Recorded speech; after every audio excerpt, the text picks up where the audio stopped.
దేహమనగా కేవలము ఒక ఆకారం మాత్రమే కాదు. When you think of physical body, you should not confine it to only its అనేక form. అంగములతో కూడినటువంటి యొక్క సమష్టి స్వరూపము. This is a collection and a conglomeration of different limbs. ఏ అంగమునకు ఆ అంగము లావణ్యమైనటువంటిది. Each limb has its own beauty. అన్ని అంగముల యొక్క సౌందర్యమును కూడాను మనం కాపాడుకోవాల్సిన కర్తవ్యము. It is our duty to protect and take care of the beauty of each limb of the body. అనారోగ్యమునకు గురి అయినటువంటి దేహము, బలహీనతకు గురి అయినటువంటి దేహము ఒక దృఢమైనటువంటి సంకల్పాన్ని చేయలేదు.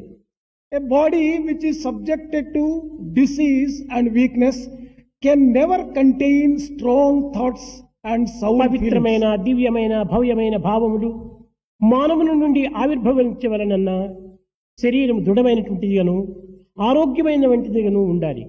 If noble, magnificent and great feelings and thoughts will have to emerge from man, the physical body must be strong and sound.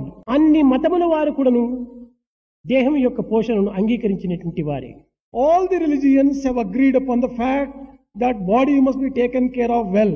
ఇది అనిత్యము అశాశ్వతము అయినప్పటికీ It is impermanent, no doubt. సత్యనిత్యమైనటువంటి యొక్క దివ్యత్వము ఇందుకు నివాసంగా ఉండటం చేత ఈ యొక్క దేహమును మనము ప్రత్యేకమైనటువంటి శ్రద్ధను చూపవలసినటువంటిది. It deserves special interest and importance because it has housed God and Atma inside it.